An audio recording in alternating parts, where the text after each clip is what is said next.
So on LinkedIn the other day, somebody asked me if I could do a video on when do you know it's time to hire additional staff, or when do you know it's time to open up a new location? And it's a question or a struggle that every business owner has to deal with. Things are going well, there's a lot of activity in your business. Is now the time to add additional expense by opening this location or hiring an additional person? Um, those are two separate decisions, honestly. So if we look at hiring an additional person first,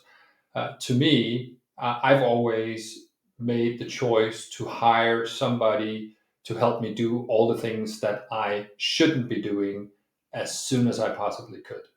And when I say shouldn't be doing, it's all those things that are not necessarily adding the most value to my customers or to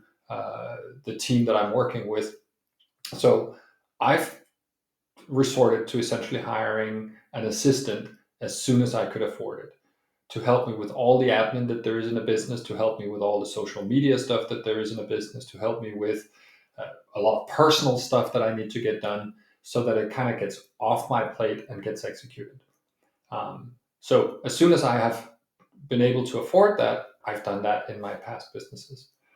And as it relates to opening up a new location, well, that's a little bit harder because the capital required to do that and the commitment that you kind of make because of rental agreement and leases and other things is much, much bigger. So that decision really is one to take when you're starting to see that there's a significant demand for your product or service in some other area, and then try essentially to get as short leases as possible,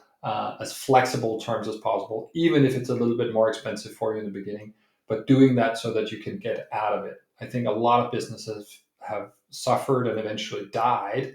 because they've committed to 3 or 4 year leases on some retail space when what they should have committed to is maybe a year or half a year, to try it out and see if they could be successful in that market. So those were the considerations that I would take into mind if I were considering when to hire an additional person or when to expand to a new location.